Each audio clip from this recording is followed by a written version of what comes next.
गरेको नमस्कार पनि नफर्काउने ठाउँमा तपाईँ हामी पुग्न सक्छौं। होशियार त्यो होइन, त्यस्तो नेतृत्व जनताले खोजेका होइनन्। आज तपाईहरुले खुशियाली मनाउनु भएको छ। तपाईहरुको निधारको अबिर पनि कतिको त नआउँदा नआउँदा पनि गएको छैन, कतिपय अझै पनि अबिरमाला लगाइरहनु भएको छ। हो, त्यस्तै सेलिब्रेसन नेपाली जनताले अबको 5 वर्ष प्रत्येक दिन गर्न सक्ने गरी काम गर्नुपर्छ। तपाईको परिवार कति खुशी हुनु भएको छ नि, माननीय हुनुभयो भनेर। परिवार आफन्त देश विदेशमा ओहो कत्रो सेलिब्रेसन चल्यो होला, केक काट्नु भयो होला, दियो बाल्नु भयो होला, रातभर रमाइलो गर्नुभयो होला, खानपिन कति रमाइलो गर्नुभयो होला नि। हो, त्यस्तै उत्सव जनताले 5 वर्ष मनाउनु पर्छ। तपाईलाई चुनेकोमा, मलाई चुनेकोमा त्यो हाम्रो चुनौती हो। यो 5 वर्षलाई सामान्य अन्य चुनावहरुमा चुनिएको जस्तो सोच्नु भयो भने त्यसले अप्ठ्यारो परिस्थिति सृजना गर्छ। आदरणीय साथीहरु, मलाई थाहा छ राजनीति यसै गरी चल्छ भनेर कहीं कतै मानिसहरु त्यही ढंगले दौडधुप पनि मैले गरेको कहीं कतै देखिरहेको छु। राजनीति त्यसै गरी चल्नेवाला छैन। नथिङ, कुनै पनि चीज हिजो जस्तो चल्नेवाला छैन। काँचुली फेर्ने हो, सरलक्कै काँचुली फेर्ने हो। सरलक्कै काँचुली फेर्नका लागि भनेर नेपाली जनताले हामीलाई त्यो अभिमत दिएका हुन्। हामी कानून बनाउन आएका हौं। कानून बनाउने प्रमुख जिम्मेवारी तपाईहरुको काँधमा नेपाली जनताले दिएका हुन्। उनलाई थाहा छैन त्यो कानून फेरेर उनको घरको बाटो बन्छ, उनको धारामा पानी आउँछ, बिजुली आउँछ, इन्टरनेट चल्छ, उनलाई थाहा छैन। तर तपाईलाई थाहा हुनुपर्छ कुन धाराले कहाँ अड्काएको छ मान्छेको घरमा धारा आउनु, तपाईलाई थाहा हुनुपर्छ। अध्ययन गर्नुपर्ने हुन्छ। त्यसकारण यसपटक यो शक्तिको दौडधुप यताउता यसलाई भनेर हुन्छ कि उल्ला भनेर हुन्छ कि यसो भेटेर गएर फोटो खिचेर हुन्छ कि यो पसल बन्द गर्नु होला साथीहरु। म आज अलिकति कितो कुरा गरिरहेको छु तपाईहरुलाई। एज अ ल मेकर, कानून निर्माताका रूपमा तपाईहरुको जिम्मेवारी, हाम्रो जिम्मेवारी अत्यन्त गहन छ। कयौं पछिल्लो परिवर्तन संविधान कार्यान्वयन हुनका लागि समेत कानूनहरु बन्न सकेका छैनन्। संविधान निर्माण भएको यति लामो समय हुँदा समेत विभिन्न बाधा अडचनहरु भए।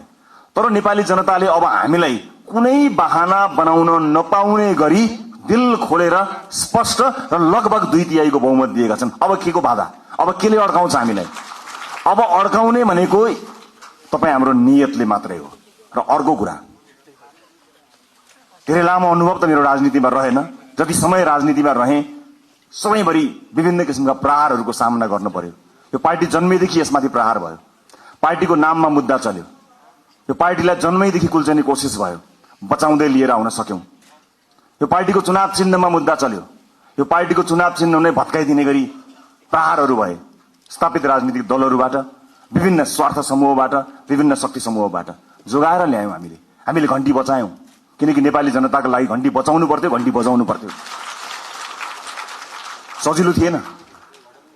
यो देशका सम्पूर्ण शक्तिहरू एक ठाउँमा उभिँदा पनि हामीले खुट्टा कमाएनौं, हामी डराएनौं, हामी हल्लिएनौं, किनकि हामीलाई नागरिकको चेतनामाथि विश्वास थियो। एकपटक चुनाव त आओस् न अनि हामी देखाइदिन्छौं भनेर हामीले 84 कोरेका थियौं। नागरिकले सबै हेरेका हुन्छन्, हरेक गतिविधि जनताले हेरेका हुन्छन्। जनताको चेतनालाई कसैले चुनौती दिन्छन्, जनता नै खराब भयो कि भनेर चुनौती दिन्छन्। होइन, यदि त्यस्तो हुन्थ्यो भने अघिल्लो चुनावमा हामीलाई 20-21 सिट होइन, एकैपटक 2/3 दिन सक्थे जनताले। तर अघिल्लो चुनावमा जनताले के भने यी नयाँहरूलाई एकपटक हेरौं ताकि यिनीहरू नमात्ने हुन्, त्यति मात्र सिट दिउँ र पुरानाहरूलाई सच्चिने अवसर दिने गरी यिनीहरूलाई पनि निमेटान नपारौं भनेर नागरिकले विवेकपूर्ण ढंगले मतदान गरे।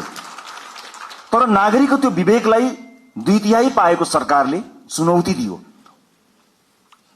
शक्ति प्राप्त गरिसकेपछि आँखामा जुन पट्टी आउँछ, अब त्यो पट्टी हामीले खोल्न सक्नुपर्छ। नत्र पुराना राजनीतिक दललाई नेपाली जनताले 34, 35, 36 वर्षमा कुरे, तपाई हामीलाई 36 महिना 36 दिन पनि कुर्नेवाला छैनन्। यो कुरा निर्धक्क हुनु होला, किनकि जनता अब्बल चेतनामा आएको छ। अब कानून निर्माताका रूपमा अब तपाईहरुको दौड स्वार्थ समूहहरूको घर घरमा होइन। गुट बनाएर कांग्रेस एमालेलाई जितिदैन साथी हो, कुनै गुट बनाउनु पर्दैन। घण्टीका मुनि सबै हटाउन सक्छौं, घण्टीसँग त्यति धेरै ताकत छ, कहीँ गुट बनाउनु पर्दैन। र आफ्नो पोजिसन के हुन्छ, म कहाँ हुन्छु, मलाई के हुन्छ, पार्टीमा मेरो हैसियत के हुन्छ, संसदमा मेरो हैसियत के हुन्छ, सरकारमा मेरो हैसियत के हुन्छ, यो म केन्द्रित राजनीतिबाट बाहिर उठ्न सकिएन र देश केन्द्रित राजनीति गर्न सकिएन भने हाम्रो अभिगत पुराना राजनीतिक दलका नेताहरू भन्दा पनि बत्तर अभिगत हुन्छ। यो कुरा म तपाईलाई डे 1 मा बताउन गइरहेको छु। त्यसकारणले आफूलाई सेन्टरमा राख्ने होइन।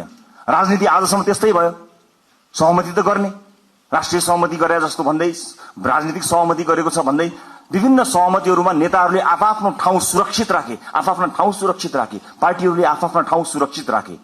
तर देशलाई सुरक्षित राख्ने हो कि होइन, देशलाई केन्द्रमा राखियो कि राखिएन, त्यो महत्त्वपूर्ण कुरा हो। यतिखेर देश केन्द्रमा छ। देशले देखेको सपना हामीले पूरा गर्ने हो। तपाईको र मेरो मन्त्री प्रधानमन्त्री बन्ने सपनाको भारी यो देशले, यो समाजले बोक्दैन। मेरो सपनाको भारी बोक्नको लागि यो समाज बाध्य छैन, तर यो समाजको सपनाको भारी तपाईँ हामीले बोक्ने हो। त्यसका लागि तपाईँ हामीलाई मत दिएर पठाएका हुन्। सामान्य कुरा होइन। यहाँ शहीदकी आमा छिन्, ध्यान दिनु होला। कुनै पनि बिचौलियासँग साँठगाँठ गर्नुभन्दा, एक कप चिया खानुभन्दा अगाडि, उसको एक घुटको पानी खानुभन्दा अगाडि शहीदकी आमालाई सम्झिनु होला। आफ्नो छोरो चढाएर संसद छिरेकी छन् शहीदकी आमा। सामान्य कुरा होइन। देशमा बिचौलियागिरी बिगबिगी छ। मैले छोटो समयको राजनीतिमा जुन देखेँ त्यो अनुभव तपाईलाई सुनाउँदैछु। तपाईहरुलाई विचलित बनाउन, तपाईलाई प्रभावित बनाउनको निमित्त मानिसहरू दौडन्छन्। देशको परिस्थिति यस्तो छ कि सरकार बनेको बेलुकाबाट एउटा समूह सरकार ढाल्न सक्रिय रहन्छ। बनेको दिनबाट प्रत्येक पटक हामीले अभूतपूर्व जनमत प्राप्त गरेका छौं। त्यो अभूतपूर्व जनमत प्राप्त गरेसँगै अब यिनीहरू बीच फाटो ल्याउन सकिन्छ कि भनेर ठाउँ ठाउँबाट प्रयास भएको तपाईहरु हेर्नुहुन्छ होला नि। समाचार भित्रका नियतहरू पनि हेर्न सकिन्छ नि कहिलेकाहीँ त। त्यस्ता ठाउँबाट हामी बच्नुपर्छ। हामीलाई फुटाउने, हामीलाई गिराउने, हामीलाई गरद गराउनेहरूको बिगबिगी छ। हामी विरुद्ध पनि धेरै धेरै मत आएको छ नि, लाखौं भोट छ नि जसले हामीलाई भोट दिएनन्। अन्य विभिन्न नेताहरू छन्। प्रतिपक्षीको कमी रहँदैन, विरोधीहरूको कमी रहँदैन। फरक यति हो कि हामी कति बलियो छौं। आफू बलियो हुनुपर्छ, अरूलाई दोष लगाएर अर्काले फुटायो, अर्काले शक्ति गर्यो, विदेशीको चाल, उसको चाल, यसको चाल, यस्ता शब्दहरूलाई अब हामीले मेटाउनु पर्छ। यो कसैको चाल होइन। हामी मिल्न सकेनौं भने, हामी स्वार्थको बन्दी बन्यौं भने मात्रै समस्या पर्ने हो। विभिन्न राजनीतिक पृष्ठभूमिबाट रासोपा आउनुभएका साथीहरूलाई मेरो स्वागत छ। तपाईहरुले कहीँ कतै हेजिटेसन भन्छ नि, कहीँ कतै तपाईले लघुतावास राख्नै पर्दैन।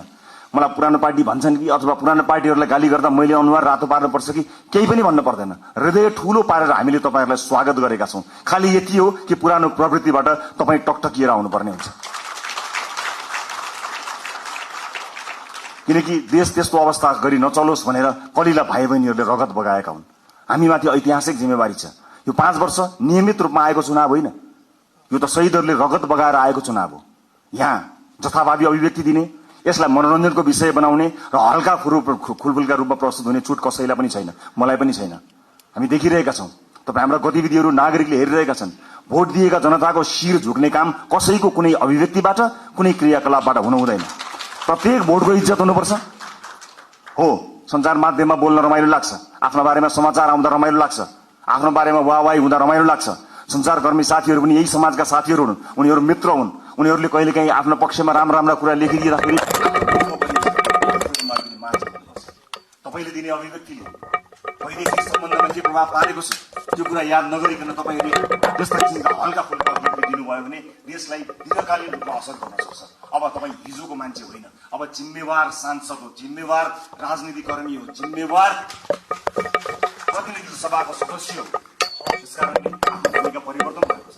होइन जो कोहीलाई अझै पनि म अभियन्तै हुँ भन्ने लाग्छ, अझै पनि पुरानो पेसाकर्मी हुँ जस्तो लाग्छ, जो कोहीलाई म हिजोकै जस्तै भनौँ न, यदि जिम्मेवार नभए पनि सार्वजनिक अभिव्यक्ति जस्तो दिन्छु त्यस्तै दिन्छु जस्तो लाग्छ भने you are more than welcome to lead this. तपाईँहरू सांसदको भूमिकाबाट बाहिर जान सक्नुहुन्छ, केही पनि फरक पर्दैन। तर होइन, अब म जिम्मेवार हुँ, अब मेरो भूमिका फेरिएको छ। यो देशका कानुनहरू मैले फेर्नु पर्नेछ, कानुनहरूमा संशोधन ल्याउनु पर्नेछ, नयाँ कानुनहरू ल्याउनु पर्नेछ। मलाई मत दिएका जनताको घर घरमा खुसियाली आउनु पर्नेछ र मलाई मत दिएका जनताको चुलो बोल्नु पर्नेछ। मलाई मत दिएका जनतालाई प्रभाव पर्नु पर्नेछ। उनीहरूले मैले जस्तै अस्पतालमा उपचार गर्न जाँदा बेड पाउनुपर्छ, कसैको फोर्स बिना भन्ने कुराको महसुस तपाईँलाई हुनुपर्छ। म तपाईँलाई अनुरोध गर्न चाहन्छु, सक्नुहुन्छ भने सकेसम्म आफूलाई सरकारी अस्पतालमा उपचार गराउनुहोस्। सक्नु भएन, इमर्जेन्सीको बेलामा मैले भनेको छैन, सक्नुहुन्छ सरकारी अस्पतालमा आफूलाई उपचार गराउनुहोस्। सरकारी सेवालाई चुस्त बनाउने हो। जनताका छोराछोरीहरूलाई जुन अप्ठ्यारो पर्छ तपाईँले मात्र सुविधा प्राप्त गर्नु त्यो जायज होइन। सक्नुहुन्छ भने म बाध्यताकारी तपाईँलाई भन्दिनँ, महसुस गर्न सक्नुपर्छ। र अर्को महत्त्वपूर्ण कुरा म यहाँलाई बताउँछु, रासोपा स्थापना भएको 3.5-4 वर्ष पनि भएको छैन। यसबीचमा हामी विभिन्न पृष्ठभूमिका साथीहरू जोडिएका छौँ। राष्ट्रवादभित्र देशको अनुहार छ। अहिले जोडिएका साथीहरू यो देशको अनुहार, यही समाजबाट हामीले प्राप्त गरेका अनुहारहरू हो। हामीभित्र कसैको विवाद पनि होला, कसैको उच्च छवि पनि होला, कसैको सामान्य किसिमको सार्वजनिक जीवन होला, कसैको उच्च किसिमको सार्वजनिक जीवन होला। जे जस्तो भए तापनि एउटा कुरा आज मैले साथीहरूलाई राखेर स्पष्ट के बताउनु पर्छ भने सरकार 2/3 को छ, संख्या घट्ला अथवा सरकार बहुमतमा रहन्छ, संख्या घट्ला अल्पमतमा पर्ला भन्ने कुराको परवाह नगरिकन राष्ट्रपाले जन्मदेखि आफ्नो विधानमा स्थापित गरेको राइट टु रिकलको व्यवस्थालाई यसपटक कडाइका साथ लागू गर्नेछ।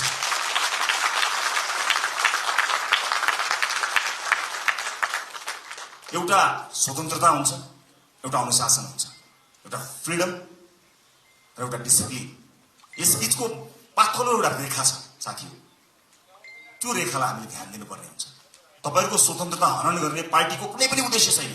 पार्टी सभापतिका रूपमा मेरो कुनै पनि आपत्ति छैन। तपाई स्वतन्त्रताको सदुपयोग गर्नुहोस्, तर अनुशासित भएर। अनुशासनका लागि पार्टीले आफूलाई स्थापित गराउँछ। पार्टीले अनुशासनका विषयमा तपाईहरुलाई कडाइका साथ पालना गराउनेछ। किनभने परिवार ठूलो भएको छ, अनुशासित हुन सकेनौं भने त्यसले अर्कै किसिमको एउटा अराजकता सृजना गर्छ। अराजकतालाई हामी कदापि स्वीकार गर्न सक्दैनौं। यसै पनि विभिन्न किसिमका अराजकताबाट समाज आक्रान्त भएको यो अवस्थामा हामीले अत्यन्त अनुशासित हुनुपर्नेछ। म अघि पछि भन्दा आज अलिकति फरक चुनिएको छु होला। तपाईले त्यो महसुस गर्नुभएको छ होला। अलिअलि कडाइका कुराहरू गर्यो, अलिअलि कारबाहीका कुराहरू गर्यो, यसले राइट टु रिकलको कुराकानी गर्यो, अलिक खबरदारी गरे जस्तो गर्यो भन्ने कुरा तपाईलाई लागेको होला। लाग्नुपर्छ तपाईलाई, किनकि जुन आशा र अपेक्षाका साथ नेपाली जनताले भोट खन्याएर दिएका छन् नि, त्यो ठूलो जिम्मेवारीको महसुस तपाईलाई प्रत्येक दिन हुनुपर्छ साथी हो। प्रत्येक दिन हुनुपर्छ। यो देश अहिले पनि बनेन भने कहिले पनि बन्दैन भनेर साथीहरूले भनेका छन्, हर ठाउँमा भनेका छन्। तपाई भोट माग्न जाँदाखेरि आमा बाहरूले रुँदै के भनेका छन् तपाईलाई थाहा छ? बाबु यो देश बचाऊ भनेका छन्। सुन्दाखेरि यो देश बचाऊ कति सामान्य कुरा हो नि, कति गहन कुरो छ, कति गहिरो कुरो छ, कति ठूलो कुरो छ भन्नुहोस् त। यो देश बचाऊ हामी जस्ता सामान्य मान्छेको हातमा, नीलो झण्डा फरफराउँदै हातमा घण्टी बोकेर हिँडेका हाम्रा हातमा, हाम्रा काँधमा देशका ज्येष्ठ नागरिकदेखि बालक बालिकाहरूले सम्मले यो देश बचाऊ भनिरहेका छन्। यो जिम्मेवारी हो। ठूलो शक्ति हामीले प्राप्त गरेका छौं। जति ठूलो शक्ति त्यति ठूलो जिम्मेवारी साथी हो। कृपया यो जिम्मेवारीको महसुस यहाँहरूले गर्नुहोला। म जहाँ जुन ब्याकग्राउन्डबाट आउनु भएको छ म सबैलाई स्वागत गर्न चाहन्छु। राष्ट्रसभाभित्र सिङ्गो देशको अनुहार छ। यहाँ व्यापार व्यवसाय क्षेत्रका साथीहरू पनि हुनुहुन्छ, विद्यार्थी साथीहरू पनि हुनुहुन्छ, जेनजी पुस्ताका सबै साथीहरू हुनुहुन्छ, युवा साथीहरू हुनुहुन्छ, महिला साथीहरू हुनुहुन्छ, सीमान्तकृत वर्गलाई प्रतिनिधित्व गर्ने साथीहरू हुनुहुन्छ, सामाजिक अभियन्ता हुनुहुन्छ, कवि कलाकार मोडल रोल मोडल सबैजना हुनुहुन्छ, पूर्व प्रशासकदेखि लिएर सबैजना हुनुहुन्छ।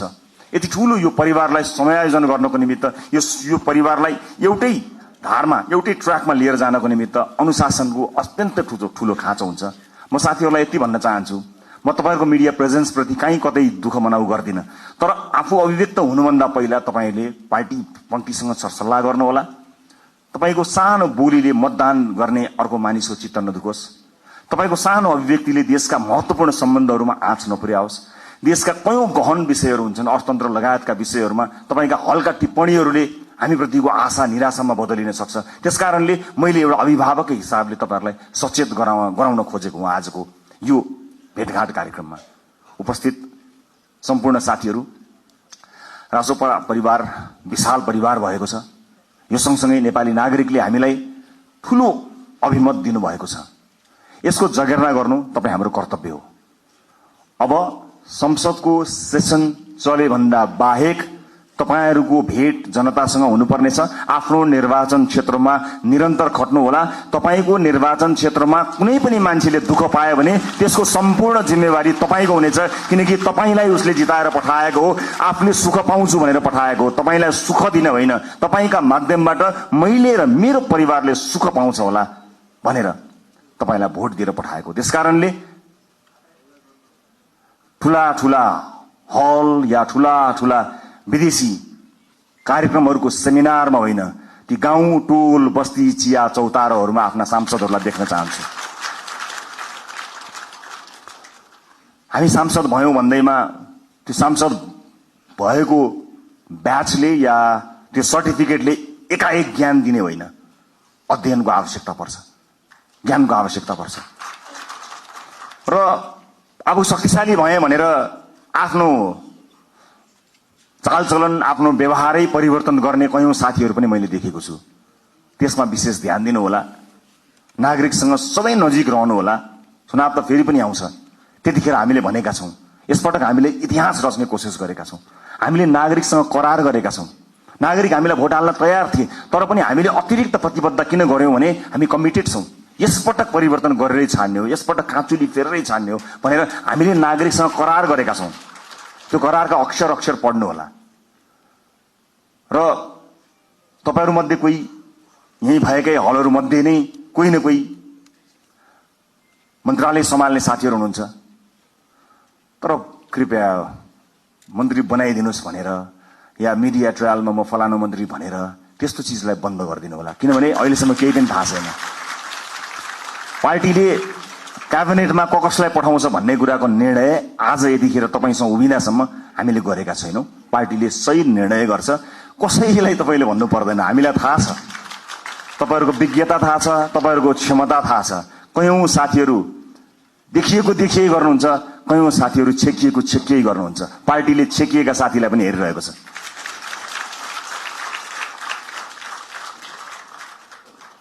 कहिलेकाहीँ कसैले जति देखाउँछु भने पनि देखिँदैन, कसैले लुकाउँदा पनि देखिन्छ। क्षमता भन्ने कुरा त्यस्तो हुन्छ। त्यसकारणले कतिपय अलि बढी चर्चामा आएका साथीहरू र चर्चामा आउन नपाएका साथीहरू सबैलाई पार्टीले हेरेको छ।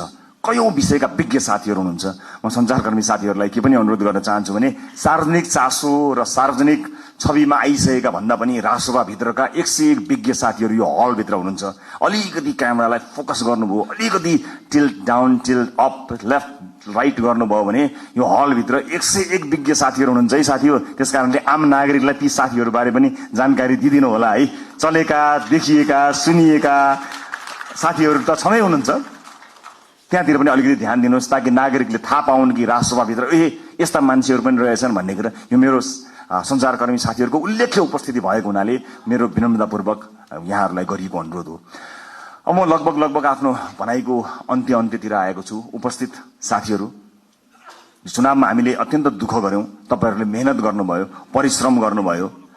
केही नयाँ साथीहरू, केही पुराना साथीहरू पनि चुनिएर आउनु भएको छ। अधिकांश धेरै सांसदका रूपमा नयाँ साथीहरू आउनु भएको छ। स्वाभाविक रूपमा के होला, कसो होला, कस्तो होला भन्ने कुरा तपाईलाई लागेकै हुनुपर्दछ। चुनावका बेलामा जुन मेहनत तपाईले गर्नुभयो त्यो खटाइका हिसाबले त्यो मेहनत सायद नपर्ला, तर सोचाइका हिसाबले, पढाइका हिसाबले, अध्ययनका हिसाबले, रिसर्चका हिसाबले त्योभन्दा कम मेहनत गरेर चाहिँ परिवर्तन आउन सक्दैन। त्यसकारणले तपाईहरूको काँधमा अत्यन्तै ठूलो जिम्मेवारी आइपरेको छ। यसको महसुस गर्नु होला।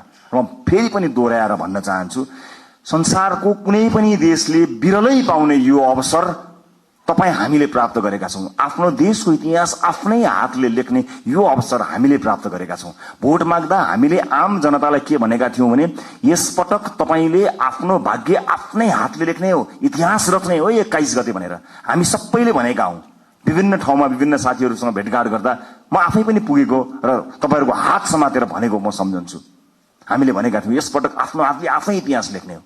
आज म तपाईलाई यो हलभित्र भनिरहेको छु, साथी हो, यो देशको भविष्य कस्तो लेख्ने तपाईको हातमा छ, मात्र तपाईको हातमा छ, अरु कसैको हातमा छैन। जनताले दिए तपाईलाई, ल लेखा हाम्रो भविष्य, ल रोका हाम्रा छोराछोरीलाई विदेश जानबाट, ल सृजना गर रोजगारी, ल बनाऊ बाटोघाटो, ल पुर्याऊ बिजुली, देऊ शिक्षा, देऊ स्वास्थ्य। जनताले आफ्नो गर्ने काम गरे, तपाईको काँधमा आएको छ। यसबाट एकदमै धेरै रमाइलो यसलाई लिएर, यसलाई चाहिँ उत्सवका रूपमा भन्दा पनि जिम्मेवारीको रूपमा काम गर्नुपर्ने यो गहन बेला तपाईहरुको काँधमा आइपरेको छ। त्यसैले म सबैलाई यसको महसुस गर्नको निमित्त हार्दिक अनुरोध गर्न चाहन्छु। म फेरि पनि भन्छु, यो सामान्य परिस्थितिले आएको होइन। भाइ बहिनीहरूले, ससाना भाइहरूले आफ्नो रगत बगाएर ल्याएको यो परिवर्तनलाई संस्थागत गरेर अर्को निर्वाचनमा कुनै पनि उम्मेदवारले भोट माग्न जान नपरोस्, हाम्रो काम बोलोस् भन्ने हेतुले तपाईहरुले काम गर्नुहुनेछ। नजानेको कुरा सिक्नका लागि कहिले पनि अप्ठ्यारो मान्न पर्दैन। मैले अघि नै भने हामीले सांसदको लोगो लगाउने बित्तिकै, हामी सांसदको कुर्सीमा बस्ने बित्तिकै या संसद भवन छिर्ने बित्तिकै ज्ञान ओइरिएर हामी कहाँ आउने होइन। फेरि पनि मेहनत गर्नुपर्छ, फेरि पनि परिश्रम गर्नुपर्ने हुन्छ। कहाँ कहाँ समस्या परेका छन् त्यसबारे ध्यान दिनुपर्ने हुन्छ। मलाई आशा छ यति प्रबुद्ध, यति क्षमतावान, यति युवा, यति समावेशी, यति धेरै साथीहरू एक ठाउँमा उभिँदा पनि यो देश बन्दैन भने, यति साथीहरू मिलेर पनि बनाउन सकिएन भने कसले बनाउन सक्ला? सक्छौं, हामी गर्छौं, हामी सक्छौं र हामी गर्छौं। अन्त्यमा यो देशको सबैभन्दा ठूलो समस्या मैले देखेको सामाजिक न्याय हो। सामाजिक न्यायका लागि लड्नुपर्ने हुन्छ। आम मानिसको आँखाले देख्ने विकास भनेको भौतिक पूर्वाधारको विकास हुन सक्दछ। ठूला ठूला बिल्डिङ, चिल्ला सडकहरू विकासका सूचक हुन सक्दछन्। मलाई सोध्नुहुन्छ भने मेरा लागि विकासको सूचक भनेको सामाजिक न्याय हो, सोशियल जस्टिस। जुन समाजमा न्याय छैन, जुन समाजमा विभेद छ, त्यो समाज मान्छे बस्ने समाज होइन। मान्छे बस्ने समाजका लागि हामीले मान्छे बस्ने समाज जस्तो बनाउनु पर्ने हुन्छ। सामाजिक न्यायका लागि अब तपाईँ हामीले पैरवी गर्नुपर्ने हुन्छ। राष्ट्रपाले चाहेर पनि कयौं साथीहरूलाई जोड्न सकेन। हामी समावेशी हुन चाहन्थ्यौं। हुन त तुलनात्मक रूपमा राष्ट्रपाले अन्य राजनीतिक दल भन्दा धेरै महिला साथीहरूलाई उठायो, तर यो पर्याप्त होइन। म दुःखका साथ क्षमा याचना गर्दै भन्छु, हाम्रो पार्टीभित्र राई लिम्बू समुदायको प्रतिनिधित्व यो पालि प्रतिनिधित्व सभामा हुन सकेन। सभापतिका हिसाबले म क्षमा माग्न चाहन्छु र म विश्वासका साथ भन्न चाहन्छु आगामी दिनमा समावेशिताको यो महत्वपूर्ण कડીलाई प्राथमिकताका साथ अगाडि राखेर अगाडि बढ्नेछौं। म विश्वास दिलाउन चाहन्छु। यही हलबाट तपाईहरु भोलि मन्त्रीका रूपमा आसीन रहनुहोला। म तपाईलाई स्पष्ट पार्न चाहन्छु, तपाईले शक्ति आर्जन गरेर भोलि बजेटमा आफ्नो क्षेत्रमा बजेट सोरेर लानुभयो, कर्णालीलाई रुवाउनु भयो, मधेसलाई रुवाउनु भयो, सुदूरपश्चिमलाई रुवाउनु भयो भने त्यो विकास होइन। सिङ्गो देश विकास हुँदा चितवन अविकसित हुँदैन, मलाई थाहा छ। त्यसकारणले हाम्रो ध्यान सिङ्गो देशको विकासमा जाने हो, क्षेत्रगत कुरामा होइन। यद्यपि कतिपय क्षेत्रहरू अत्यन्त संवेदनशील हुन्छन्, कतिपय चीजहरू महत्त्वपूर्ण हुन्छन्। जिल्लामा कतिवटा पुल बने, मैले कतिवटा पुल लिएर गएँ, मैले कति किलोमिटर बाटो आफ्नो क्षेत्रमा पिच गरेँ भन्ने कुराले तपाईलाई कीर्तिमानी बनाउँदैन। मैले अघि भने जस्तै कर्णालीमा बाटो पुग्यो कि पुगेन, कर्णालीमा अस्पताल बन्यो कि बनेन, कर्णालीमा सुत्केरी आमाले बाटोमा मृत्युवरण गर्न पर्यो कि परेन, मधेसमा भित्री मधेसमा शिक्षाको उज्यालो पुग्यो कि पुगेन, स्वच्छ खानेपानी पुग्यो कि पुगेन, बालबालिकाहरूले पोषण पाए कि पाएनन्। विकासको सूचक यो हो। तपाईँ हामीले सोचेको विकास यही हुनुपर्नेछ। अर्को पटक मैले चुनावमा बाटो लगिन भने, मैले अर्को पटक चुनाव जित्दिन भनेर तपाईँ आजदेखि लाग्नु भयो भने मैले फेरि पनि राइट टु रिकलको व्यवस्थाको बारेमा सम्झना गराउनु पर्ने हुनेछ। साथी हो, एउटा चुनावबाट अर्को चुनावका लागि होइन, एउटा पुस्ताबाट अर्को पुस्ताका लागि लडेका हो हामी। अर्को चुनाव जितौं नजितौं त्यो सरकारको विषय भएन, तर अर्को पुस्ताले हार्नु हुँदैन साथी हो। धेरै पुस्ताले हारिसकेपछि हामी एउटा आशा अपेक्षाको दियो बाल्न सफल भएका छौं। यसलाई निभ्न नदिनु होला। सभापतिका रूपमा म तपाईहरुसँग सधैँ छु। म लोकतान्त्रिक पद्धतिलाई विश्वास गर्छु। वर्तमान व्यवस्था, वर्तमान संविधानप्रति प्रतिबद्ध छु। शासकीय स्वरूपमा सामर्थ्य पुग्दा केही न केही सुधार चाहिएको छ भन्ने कुराको हामीलाई हेक्का छ, तर वर्तमान व्यवस्था, वर्तमान परिवर्तन, वर्तमान संविधानप्रति हाम्रो प्रतिबद्धता डगमगाएको छैन, डगमगाउनेवाला पनि छैन र यहाँहरूले पनि त्यसलाई डगमगाउन दिनुहुने छैन भन्ने मैले विश्वास लिएको छु। इतिहास रचनामा एउटा मान्छे, एउटा नेताको हात हुँदैन, एउटा पार्टीको हात हुँदैन। इतिहासको कालखण्डदेखि यहाँसम्म विभिन्न पुराना राजनीतिक दल र नेताहरूले त्याग र तपस्या गरेर आज हामीलाई यो दिन ल्याउनु भएको छ। उहाँहरूका कयौं व्यक्तित्वहरूप्रति हाम्रो प्रश्न हो, तर इतिहासले उहाँहरूले दिनुभएको योगदानलाई नजरअन्दाज गर्ने, त्यसलाई अपमानित गर्ने हक हामी कसैलाई पनि छैन। म ससम्मान इतिहासमा उहाँहरूले दिनुभएको योगदानका लागि उहाँहरू सबैलाई स्मरण गर्न चाहन्छु। पुराना राजनीतिक दल, पुराना सम्पूर्ण नेतागणहरूलाई म यही मञ्चबाट धन्यवाद दिन चाहन्छु र म यति भन्न चाहन्छु, इतिहास तपाईले लेख्नुभयो, भविष्य हामी बनाउँछौं।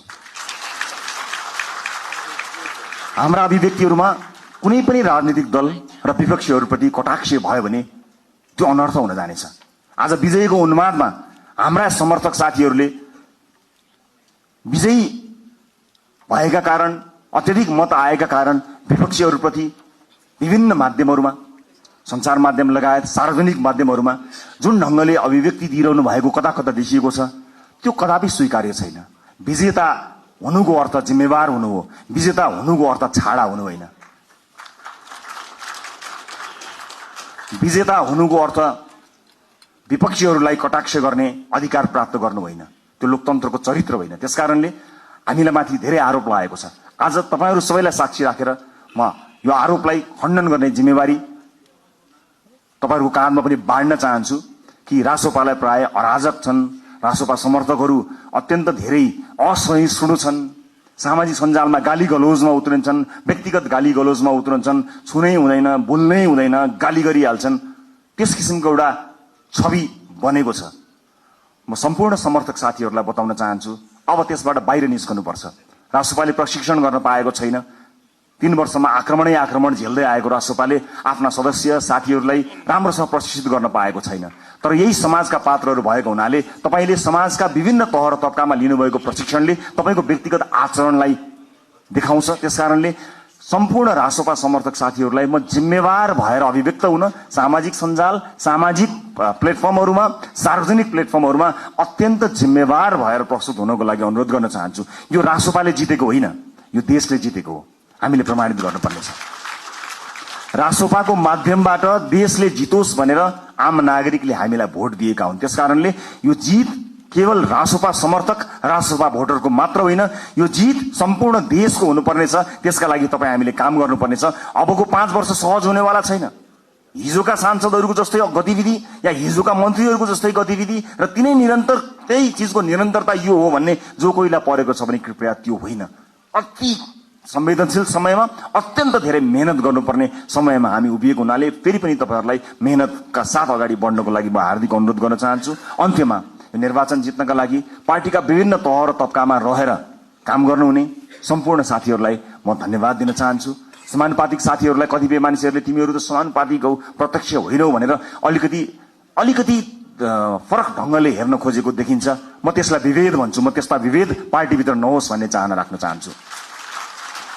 चाहे प्रत्यक्षमा रहेका हुन्, चाहे समानुपातिकमा रहेका हुन्, सबैले आफ्नो भूमिका र जिम्मेवारी निर्वाह गरेका छन्। कतिले चुनाव जित्नका लागि भूमिका निर्वाह गरे भने अब संसदमा गएर ती साथीहरूले आफूलाई अझ बढी अब्बल प्रमाणित गर्नुहुनेछ। हरेक पेसा, व्यवसाय, क्षेत्र, लिङ्ग सबैको प्रतिनिधित्व गरेर विशाल रासोपा परिवारमा आउनुभएका तपाईँ साथीहरूलाई सुपर लास्ट एउटै कुरा के भन्छु भने हामी समय र परिस्थितिले एक ठाउँमा जोडिएका हौँ। हामी यो राजनीतिक दल थिएन, हामी यहाँ गोलाकार हुने थिएनौँ भने अलग किसिमका मानिसहरू थियौँ। हाम्रा साथीभाइ अलग थिए, हाम्रो सङ्गत अलग थियो, हाम्रो काम अलग थियो, हाम्रो पेसा अलग थियो। तर परिस्थितिले हामीलाई यहाँ हामीलाई जोडेको हो। जोडिसकेपछि एज अ टिम प्लेयर, एउटा सामूहिक खेलाडीका रूपमा तपाईँ हामीले काम गर्नुपर्नेछ। व्यक्तिगत रूपमा कसैको आचरण, बानी व्यवहार, स्वभाव हामीलाई मन पर्नु नपर्नु बेग्लै कुरा हो।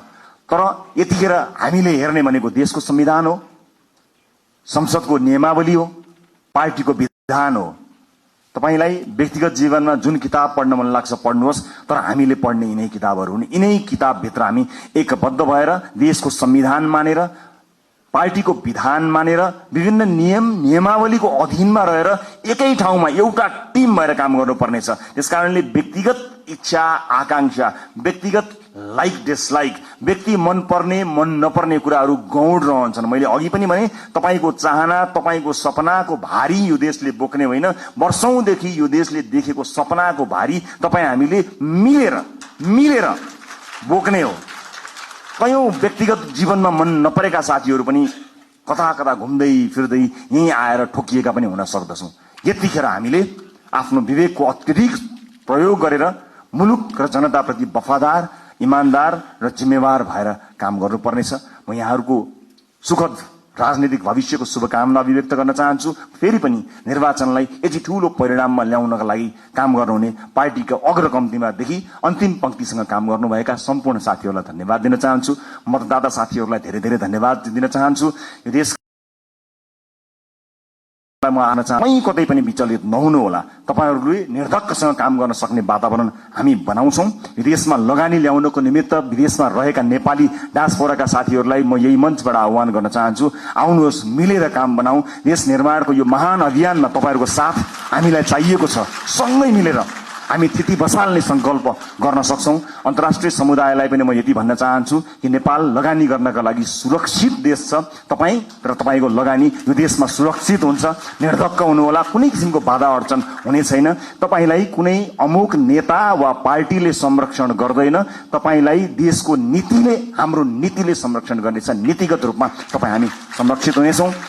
देशको विश्वविद्यालयहरूले काँचुली फेर्नुपर्नेछ, उद्योग कल कारखाना चल्नुपर्ने हुनेछ, देशमा काम धन्दा निरन्तर चल्नुपर्नेछ, इम्प्लोइमेन्ट क्रिएट गर्नुपर्नेछ। यी यावत जिम्मेवारीहरू पूरा गर्नको निमित्त हामी सक्षम भएर काम गर्नेछौं। मुलुक नयाँ मान्छेहरूको हातमा गयो, कहीँ अप्ठ्यारोमा पर्छ कि लोकतन्त्रको खतरामा पर्छ कि कहीँ कतै अलिकति अधिनायकवाद आउँछ कि जस्ता जुन शंका, भ्रम या आशंकाहरू कहीँ कतै भएको छ, म सबै चासो राख्ने, सरोकार राख्ने सबैलाई बताउन चाहन्छु कि मुलुक राम्रो हातमा छ। We will handle it with care. हामी यसलाई एकदमै केयरफुल्ली, यो जनताले दिएको मतलाई अत्यन्त प्रेमका साथ, अत्यन्त सौहार्दका साथ, करुणाका साथ र अत्यन्त चनाखो भएर हामी काम गर्नेछौं। सुशासनमा नयाँ मानक स्थापना हुनेछ र मुलुकलाई आर्थिक समृद्धिको बाटोमा हामी निरन्तर लिएर जानको निमित्त अहोरात्र काम गर्नेछौं। हस्, फेरि पनि यहाँहरूलाई यो उपस्थितिका लागि, यो विजयका लागि र यो प्रतिबद्धताका लागि धेरै धेरै धन्यवाद दिन चाहन्छु। तपाईँ हामी सबैको जय होस्। जय देश, जय घण्टी।